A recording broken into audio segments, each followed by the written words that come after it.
अपने आप जितेंद्रिय हो जाएंगे। शरीर एक रथ है, बुद्धि इस रथ को चलाने वाला सारथी है, बैठने वाला जीवात्मा है, मन लगाम है, इंद्रियां घोड़े हैं, विचरने की जगह विषय भोग है। ये घोड़े विषय भोग का चारा चरने के लिए जाएंगे। अगर मन रूपी लगाम को बुद्धि रूपी सारथी ने ठीक से खींचा नहीं तो ये खंडक में गिरा देंगे। और गिरे हुए बहुत फंसे हैं, और जीव इतना भोला बन चुका है कि गड्ढे में गिरा है फिर भी वो आनंदित है। वो उसी को सुख समझ रहा है, दुख को ही सुख समझकर। यही तो भगवान की विचित्र माया है। जिसे तुम सुख समझते हो वो सुख की छाया है, समझ पड़ती नहीं है गिरधर की माया है। भयानक दुख के अंतर में वो डूबा हुआ भयानक परिणामों को प्राप्त होगा, लेकिन उसमें सुख का अनुभव कर रहा है। त्यक्त संगो जित क्रोधो लघ्वाहारो, तो अपने आप जितेंद्रिया हो जाएंगे। देख लेना, घृणा हो जाएगी यार, घृणा। कौन सा ऐसा सुख है जो घृणा के योग्य ना हो? लौकिक बढ़िया से बढ़िया पदार्थ खाओ, तत्काल हम उसे वापस उलटते हैं, देखने लायक नहीं रह जाएगा। चिकनी चमड़ी केवल देखकर फंस रहे हैं, कुछ नहीं, पूरा जीवन बर्बाद हो जाता है। धर्म के लिए तो सेवन करने के लिए ठीक है, बकाया भगवत प्राप्ति के लिए जितेंद्रिया चलो, ठीक से चलो। पिधाय बुद्ध्या द्वाराणि मनो ध्याने निवेशयेत्, शून्य स्वेवावकाके गुहासु च वनेषु च, नित्य युक्ता सदा योगी ध्यानम सम्यक उपक्रमेत। श्री दत्तात्रेय जी महाराज कह रहे हैं, बुद्धि को परमात्म चिंतन से इतनी बलवान बनाओ कि अपनी इंद्रियों के द्वारों से घसीट कर उसे भगवान में स्थित करो। हर इंद्रिय द्वार बंद, अंतर्मुख इंद्रियों को करके परमात्म चिंतन में लग। शून्य स्वेवावकाशेषु, एकांत स्थल में कुछ देर बैठने का अभ्यास करना चाहिए। एकांत सुख मास्यताम, 24 घंटे में 48 मिनट का तो रख ही लो शांत एकांत। अपने कमरे में शयन के समय आधा पौन घंटा अगर आप निकाल पावे, बड़ा आनंद आएगा। 24 घंटे आप सेवा दिनचर्या में लगे, आधा घंटे निकाल लो या 48 मिनट शांत बैठ जाओ। बिल्कुल कोई माला नहीं, कोई क्रिया नहीं, बिल्कुल आप इस बात को देखना करके शांत बैठो। पहले बैठ जाओ। अब देखो आपका मन कहां है, तत्काल देखिए। जो ही शांत बैठे, अब है कहां? जो सामने रूप आ रहा है, चाहे वो वस्तु हो, व्यक्ति हो, स्थान हो, उसमें तुम्हारी ममता है, उससे तुम्हारा संबंध है। वस्तु, व्यक्ति, स्थान, प्रभु आ रहे हैं कि संसार का कोई वस्तु, व्यक्ति, स्थान आ रहा है? यदि कोई संसार का वस्तु, व्यक्ति, स्थान आ रहा है तो तत्काल उसमें भगवत भावना करो, या वहां से हटा के तत्काल अपने गुरुमंत्र में लगाओ। शांत एकदम बैठो। अब उस समय जांच करो कितनी बार किसका रूप आया। प्रभु का कितनी बार आया, संसार, और जिसका जितनी बार आए उससे अधिक नंबर देखिए कि 5 बार तो उस पुरुष का आया, 5 बार उस स्त्री का आया, और एको बार प्रियाजू का नहीं आया। इसका मतलब अभी प्रियाजू में हमारा मन नहीं लगा, अभी यहां स्त्री पुरुष में, वस्तु में, व्यक्ति में, स्थान में लगा। जांच करो और हृदय में पश्चाताप करो। धिक्कार है, इतना समय हो गया, एक बार भी प्रियालाल का रूप नहीं आया। यही सांसारिक रूप आ रहे, ये सांसारिक वस्तुएं आ रही। धिक्कार है हमारे मन को, धिक्कार है हमारे जीवन को। ये हम आपको आंतरिक बात कह रहे हैं। पूज्य भाई जी महाराज, जिस समय मन को धिक्कार दिया जाता है, जलन होती है, जब जलन होती है तो निर्मल होता है, निर्मल होता है, निष्पाप होता है, मल भस्म होता है। जो ताप अंदर मन में होता है प्रायश्चित का, उससे। अब बार बार सामने आपको जो गुरुमंत्र मिला है उसको लिखिए। कोई माला नहीं, बहुत आराम से, कोई जल्दीबाजी नहीं, 1 मिनट में एक बार लिखेंगे। यहां कोई संख्या हम नहीं बोल रहे, यहां कोई आपको नहीं कि 108 बार करना है कि 50 बार करना, 5 बार करो केवल। हम कह रहे 5 बार आराम से लिख रहे हैं। शांत बैठे, खूब आराम से, बढ़िया रा बहुत बढ़िया, धा, राधा, राधा, रात। आप देख लीजिए, अब ये भाग जहां रहा है, पकड़ो, कहां भाग के जा रहा है? इस वस्तु से क्या संबंध है? इस व्यक्ति से क्या संबंध है? कितनी बार इसको छुआ है, देखा है, भोगा है, मिले हैं, सूंघा है, कितनी जन्मों में। धिक्कार तुझे मन, जो तू राधा नाम को छोड़कर, प्रियाजू के इस अमृत में नाम को छोड़कर भाग रहा है, फिर उसे लाओ नाम में, फिर लाओ नाम में। आप देखिएगा एक दिन उसी रा और धा के बीच में प्यारी जो और प्यारे जो मुस्कुराते दिखाई देंगे। देख लेना, एक समय 24 घंटे में ऐसा निकालो जिस समय आप अपनी अंतःकरण की वृत्ति को बार बार बाहर जाते हुए घसीट कर अंतर में लगाओ। हर समय साधन में लगे हो, लेकिन एक समय इतना साधन कर, जो गृहस्थी में हम कह रहे 10 मिनट शुरू करो भाई, 10 मिनट से 10 मिनट शांत होकर बैठ जाओ। 10 मिनट बैठने में क्या परेशानी? उस समय जांच करो, जहां जहां मन जाए वहां से हटाकर नाम में लगाओ। बार बार सुंदर स्वर्णिम अक्षरों से नाम लिख रहे, रंग बिरंगे अक्षरों से, रा और रंग से, बड़ी आ की मात्रा और रंग से, धा और रंग से, बड़ी आ की मात्रा और रंग से, ऊपर के ऐसे खेलो, मन को खिलाओ, राधा नाम में खिलाओ, डुबाओ इसमें। आप देख लेना, हमारी बात को समझ लो। केवल ये वो बात कह रहे हैं जो आपको प्रियाजू के रूप के ध्यान में डुबो देगी। यही राधा नाम रूप प्रकाशित करेगा। तेरो रूप कहे त नहीं आवे, श्री हरिवंश कछुक जस गावे, वो रूप ये प्रकाशित कर देगा। तो कह रहे शून्य स्वेवाव काशेषु, एकांत स्थान में जहां आपको विक्षेप न पड़े। ऐसी वृत्ति के समय अगर आपको कोई शोरगुल सुनाई दे रहा हो, आपका अभ्यास दृढ़ नहीं, तो एक रुई को ऐसे कपड़े में करके, महीन कपड़े में 2 बना लो, ऐसे लगा लो, कान में लगा लो, आवाजें नहीं जाएगी। अब ध्यान करो, देखो साधन की प्रणाली। और जब अपने साधन की बात होती है ना, तो आप हजारों अलग अलग आवाज करो तो हमें बस इतना समझ में आएगा कि चिड़िया चहचहा रहे हैं, आवाजें निकल रही, हमारे लक्ष्य में कोई अंतर नहीं पड़ने वाला। और अगर डूबना हो गया तो आवाज भी खत्म, श्रवणेंद्रिय होते हुए भी शोरगुल नहीं सुनाई देगा। पर प्रारंभिक दशा में ऐसा चाहिए। अगर आपको बार बार विक्षेप हो रहा हो, विक्षेप तो इतना कि घड़ी का टक टक भी बर्दाश्त नहीं होता, मन है ध्यान में बैठे ना, वो पहली बार एक खिड़की खुला है, खिड़की खुला है, खिड़की, अब उठो, पहले खिड़की बंद करके आओ। ये इसको बैठते ही देख लो कि कोई ऐसा प्रश्न तो नहीं कर रहा कि अमुक कोई बात हो, उसको निपटा दो पहले। हम सबसे पहला काम करते थे, अगर राधा वल्लभ जी के दर्शन करने जाने हो, हमें इत्र खरीदना, तो सबसे पहला काम हम इत्र खरीदेंगे। क्यों? ये दर्शन नहीं करने देंगे, इत्र खरीदना है। बार बार कहेगा इत्र हमें दर्शन में नहीं डूबने देगा, तो पहले हम वो काम सब कर लेते थे जो राधा वल्लभ जी के दर्शन के बाद कर रहे हैं।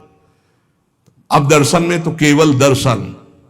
ऐसे ही जब हम ये जो 20 मिनट, 30 मिनट, 40 मिनट समय की बात करें, इसमें जब आपको समय देना हो तो कृपया मन के लिए कोई काम मत छोड़ना, वो बिल्कुल फुर्सत वाला। इसलिए हम कह रहे हैं सोने जाने के समय कि अब हम शयन करने जा रहे हैं, उस समय आप समय दीजिए।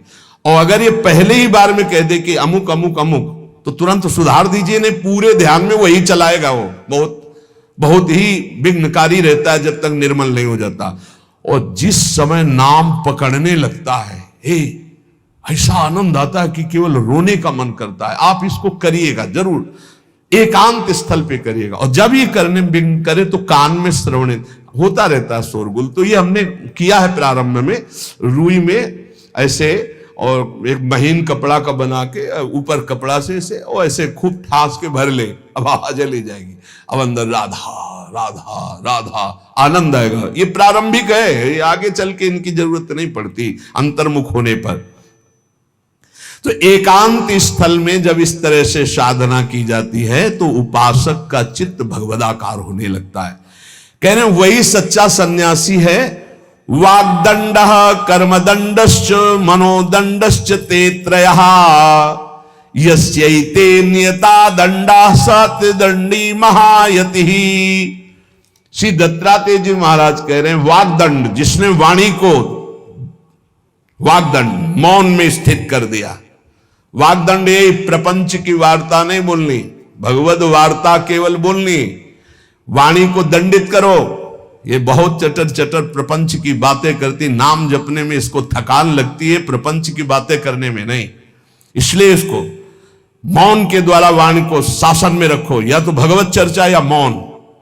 दूसरा कर्मदंड, जो सन्यासी होता है वो निष्कर्म अवस्था की तरफ बढ़ता है। प्रापंचिक कर्मों को करते हुए भगवान नाम स्मरण करके यदि कर्म समर्पण कर दिया जाए तो वही गति प्राप्त होती है। ये तो सर्वाणि कर्माणि मयि सन्न्यस्य मत्पराः, प्रापंचिक कर्म है, व्यापार, नौकरी आदि नाना प्रकार के। लेकिन इन कर्मों को भगवत स्मरण करते हुए किया जाए, भगवत समर्पित कर दिया तो वही गति प्राप्त होती है जो निष्कर्म अवस्था को प्राप्त सन्यासी की होती है। 3 दंड होते हैं, वाग्दंड और एक होता है कर्मदंड, शरीर को निश्चेष्ट रखना, निष्क्रिय रखना, और मनोदंड, मन को निसंकल्पित रखना, कोई संकल्प न बनना। इसे संन्यास भाव को प्राप्त महापुरुष की अवधूत स्थिति तक पहुंचने का यह रास्ता है। वाग्दंड, कर्मदंड, मनोदंड, वाणी को मौन के द्वारा, शरीर को निश्चेष्टता के द्वारा निष्कर्म स्थिति के लिए, और मन को निसंकल्पता के द्वारा, कोई संकल्प न बनावे, ऐसा का ऐसा, ऐसा नहीं, जैसा प्रभु जब चाहे जैसा, हमारा कोई संकल्प विकल्प नहीं। वाणी से भगवत चर्चा, शरीर से भागवतिक कर्म, नहीं तो संसारिक विरत बहुकर्मा, निरत निरंतर सज्जन धर्मा। अब एक परम धर्म की बात का वर्णन कर रहे हैं। गृहस्थ धर्म में जैसे है, या जिनके पास बहुत अर्थव्यवस्था है, उनको चाहिए कि गौ सेवा से बहुत जल्दी शरीर पवित्र होता है, हृदय भी पवित्र होता है, और गोविंद भी प्रसन्न होते हैं। यदि गावः प्रदक्षिणीर कार्या वंदनीया ही नित्यशः मंगलायतनम दिव्याः श्रेष्ठास्त्वेता स्वयंभुवा। यदि गाय घर में पाली जाए या गौशाला खोली जाए और गौओं की सेवा की जाए, जिनके पास अर्थ है, भाव है, भगवान स्वयं श्री कृष्णचंद्र जी ने गौ सेवा स्वीकार की, गौवें चराई। गौओं की परिक्रमा करने से, जैसे आप प्रभु के बिहारी जी के मंदिर की 4 परिक्रमा करें तो जो फल आपको मिलेगा, वही गाय की 4 परिक्रमा कर लें तो आपको प्राप्त हो जाएगा। गौ की प्रदक्षिणा से, गावः प्रदक्षिणी कार्या वंदनीया ही नित्यशः, जो रोज गाय को प्रणाम करता है और गाय की प्रदक्षिणा करता है तो भगवत प्रदक्षिणा का उसे फल प्राप्त होता है। जहां गौएं विराजमान होती हैं वो बड़ा पवित्र दिव्य तीर्थ स्थल माना जाता है। गौएं जहां विराजमान रहती, गौशाला में भजन करे तो कई गुना बढ़कर के प्राप्त होता है। स्वयं ब्रह्मा जी ने गौओं को दिव्य गुणों से विभूषित बनाया है। अप्यागाराणि विप्राणाम देवतायतनानि च यद गोमयेन शुद्ध्यंतिम किम ब्रूमो हृदिकम ततः। गाय के गोबर से जहां लेपा जाता है, वहां जिस देवता का आह्वान करोगे वही देवता आकर विराजमान हो जाएगा। अपवित्र भूमि में भी यदि गाय के गोबर का लेप कर दिया जाए तो परम पवित्र मानी जाती है।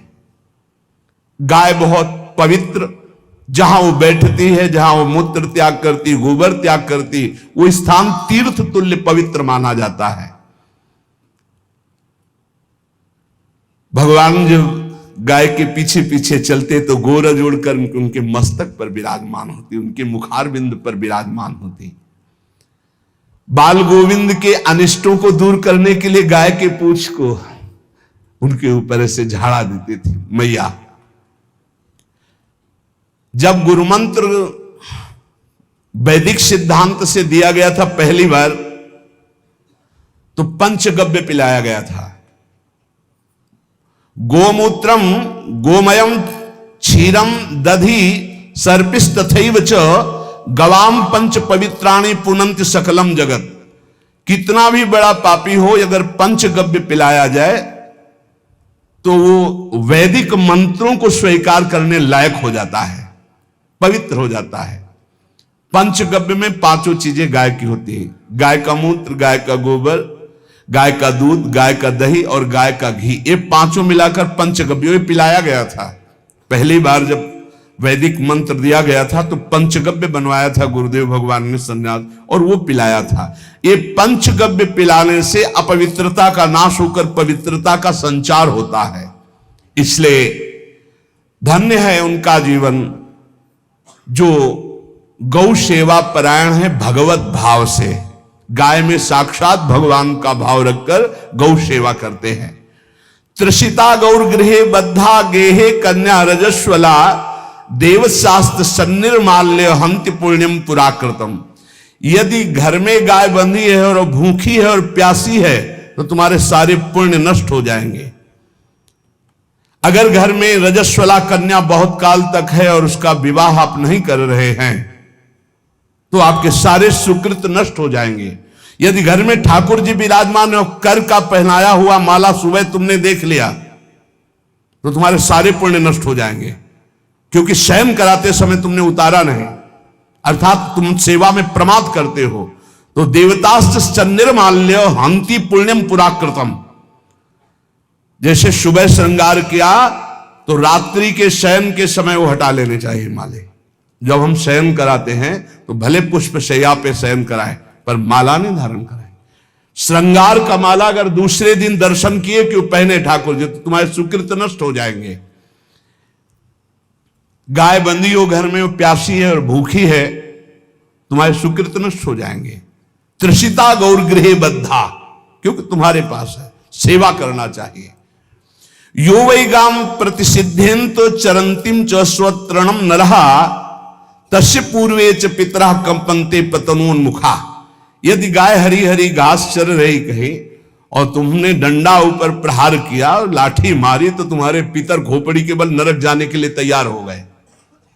ये लिखा है चरंतिम स्वम तृणम नरहा तो तस्य पूर्वे च पितरा कंपन्ते पतनोन्मुखा।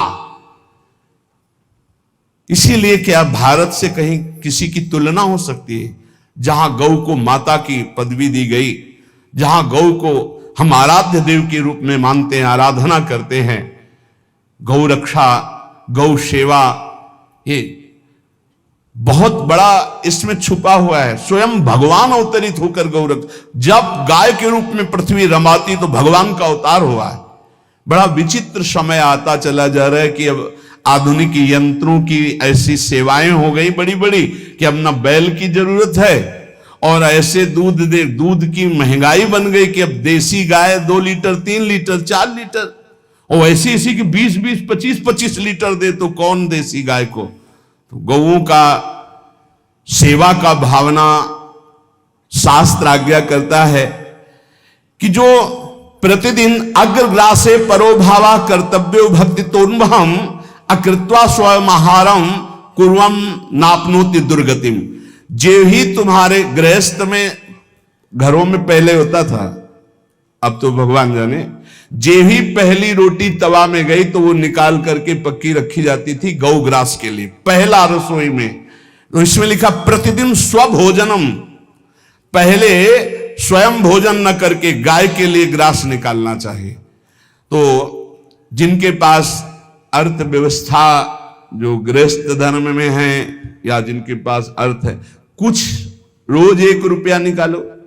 हम कह रहे रोज निकालो तो महीने में 30 रुपया होते, 30 रुपया में एक गाय को हरी घास तो एक टाइम पवा ही सकते हो ना, बहुत नहीं है तो 1-1 रुपया निकाल के अगर एक गाय को चारा दोगे तो एक बार का भोजन तो हो ही सकता है। 30 रुपया में हरी घास जाकर के उसके दवा एक बार तो पवा दोगे ना।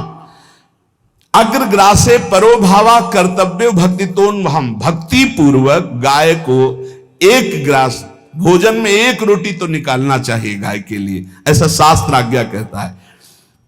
जो ऐसा करता है तो अकृत्वा स्वयमाहारम कुर्वन् नाप्नोति दुर्गतिम, अपने आहार से 1 रोटी निकालकर गाय को देता है और स्वयं 3 रोटी भले पाले 1 रोटी गाय को दे दी तो बोले उसकी दुर्गति नहीं होगी, अर्थात उसके अंदर भाव बढ़ता चला जाएगा वो भगवान की भक्ति में। और तेनाग्नयो हुता सम्यक पितरश्चापि तर्पिताः देवास पूजितास्ते न यो ददात गवान्हिकम, जो प्रतिदिन गौग्रास निकालता है, अर्पित करता है, तो उसको अग्निहोत्र करने का फल मिलता है, उसके पितरों को तृप्ति मिलती है और समस्त देवताओं के पूजन का फल मिल जाता है जो गौग्रास निकालता है। यो वै ताड्यते यष्ट्याधेनुम मर्त्यो विमूढ़धि, जो मूर्ख मनुष्य, जैसे अब गाय दूध नहीं दे रही, मार डंडे डंडे मार रहे हैं, इंजेक्शन लगा रहे हैं, ऐसे वैसे कर रहे हैं, उसको ताड़ना दे रहे हैं, तो बोले जो मूढ़ बुद्धि मूर्ख मनुष्य, यो वै ताड़ते यष्ट्याधेनुम मर्त्यो विमूढ़धि, वो गाय को लाठी से मारता है, डंडे से मारता है, हाथों से मारता है, तो धर्मराजस्य नगरेशा याति करवर्जिताहा, धर्मराज जी पहले अपने नरक में ले जा करके उसके कहते थोड़े थोड़े तिल तिल करके पहले इसके हाथ काटो, मरना है नहीं वहां, अब आराम आराम से थोड़े थोड़े पहले हाथ वर्जिताहा, इन्हीं हाथों से गाय को मारा था ना, तो ऐसे थोड़ा थोड़ा काटा जाता है उसके हाथ, कर वर्जिताहा, उसके दोनों हाथ काट करके थोड़े थोड़े। यो वै दंसान वार्यति तस्य पूर्वे कृतार्थ काहा, नृत्यंत सवादिस्मास्तरिष्यति भाग्यवान, जो गौ के शरीर को स्नान कराता है, गौ के शरीर को कीट आदि से मच्छर आदि से रक्षा करता है, और खूब अच्छा अच्छा पदार्थ गौ को, केवल दूध के लोभ से नहीं, ये हम गौ सेवा की बात कर रहे हैं, ये कि नहीं वहां 10 लीटर दूध देती तो हाथ फेरो, जब दूध नहीं देती है तो चारा भी ठीक से नहीं दे रहे, और उसके ये स्वार्थी हो, गौ सेवा का बात नहीं, वो दूध का लोभी केवल व्यापार की बात करता है। गौ सेवा का तात्पर्य है गौ सेवा, केवल खूब बछड़े को पिला दिया प्रसाद रूप से, जो दूध मिला उसका अपने सेवन की, वो बात तो अलग है। अब बछड़े को तो जरा सा केवल पिन्हाने के लिए कर दिया और खूब सारा दूध लीटर में नाप करके जा रहा है, और उस समय तक तो खवाओ पियाओगे ही खूब अच्छे से, उसके बाद जब दूध देना बंद किया तो उसका आदर सत्कार खत्म, खोल के बाहर ऐसे वो प्लास्टिक खाते घूम रही, तो ये गौ सेवा नहीं मानी जाएगी, वो स्वार्थ पूर्ति मानी जाएगी।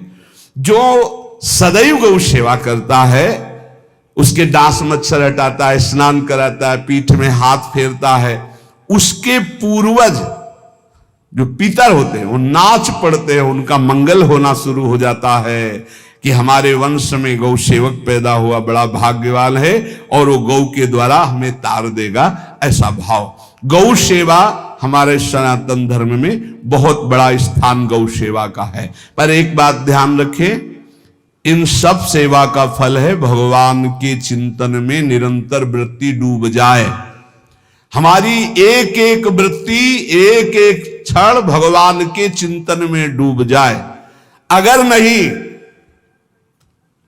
तो हम आपको उत्तर दे रहे हैं। कल प्रश्न हुआ था कि क्या गौ सेवा के बिना मुक्ति मिल सकती है? क्या महाराज नृग जैसा कोई गौ सेवक हुआ है दानी? भागवत में पढ़ लेना, करोड़ करोड़ गायों को, करोड़ों गौशालाएं थी, एक दो नहीं, इसलिए कह रहे हैं करोड़ों शब्द कि आप उसको कहीं ज्यादा ना समझें।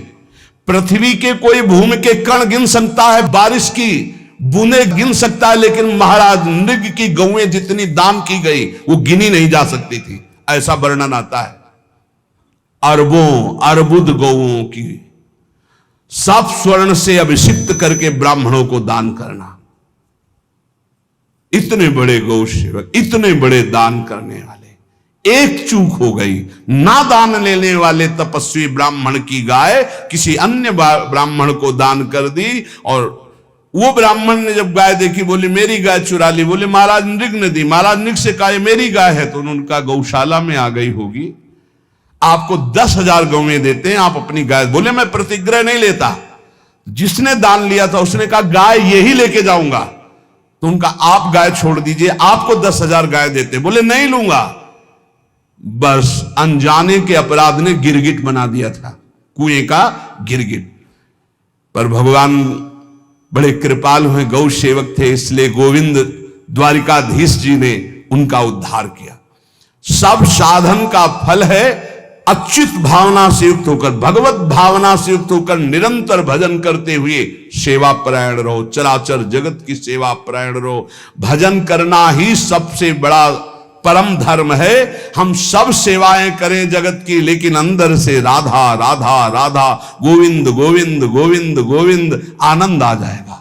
तन से सेवा करो, मन से भगवान के चिंतन, मामनुष्मर युद्ध से, भगवान के चिंतन में रहो। सेवा और व्यापार में अंतर होता है।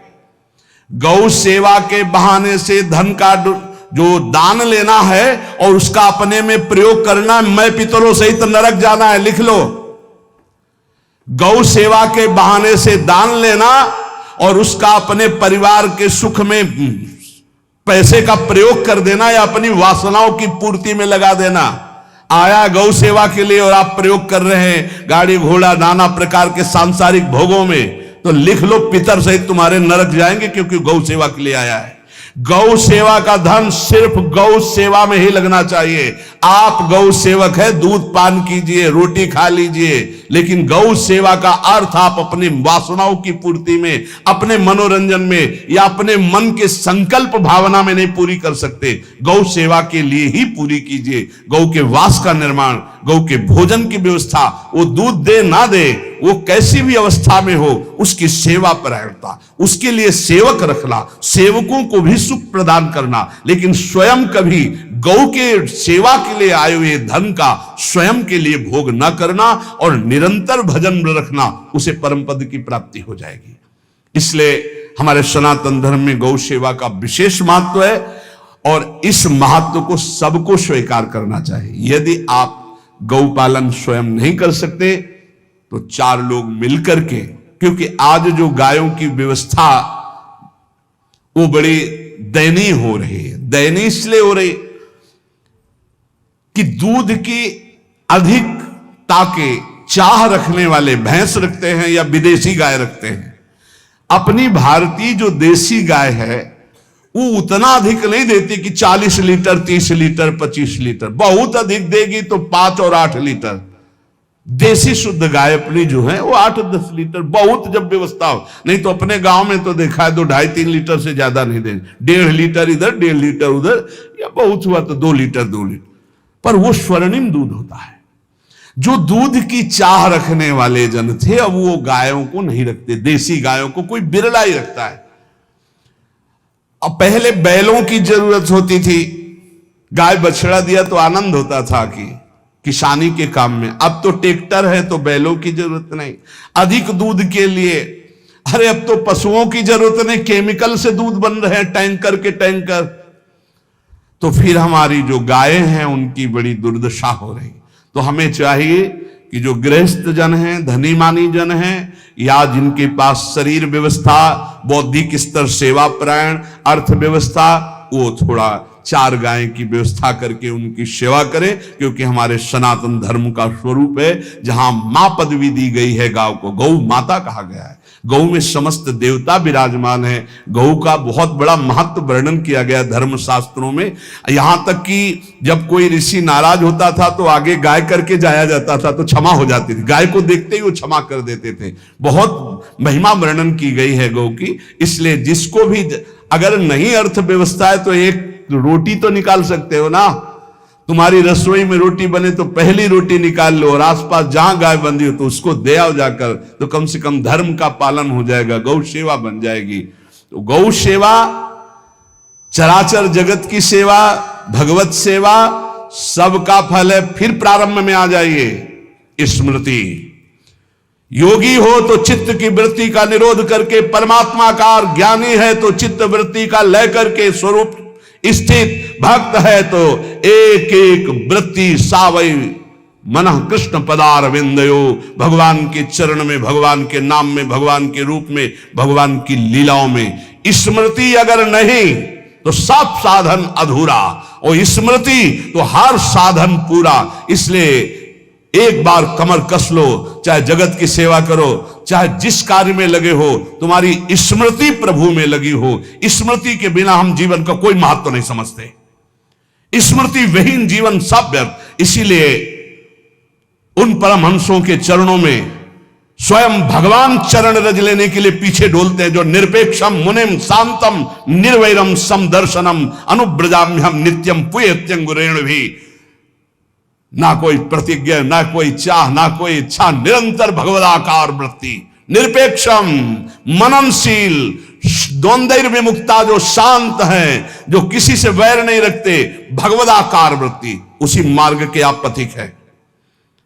सर्वतो भावेन, अपने मन को समेट लो धर्म और कर्म दोनों से, और साब त्यज लोक धर्मान, और परम धर्म का सेवन करते हुए समस्त चराचर जगत को भगवत स्वरूप निरखते हुए इसी जन्म में परम पद को प्राप्त हो जाओ। सत्संग का सार हमारा शरीर है, इससे सेवाएं बने, हमारा मन है, इससे चिंतन बने, हमारी वाणी है, इससे लीला गुण का गायन करें, और हम स्वयं परमात्म अंश हैं, परमात्म स्वरूप है, ऐसी ठसक बनी रहे, जीवन मुक्त ही हो।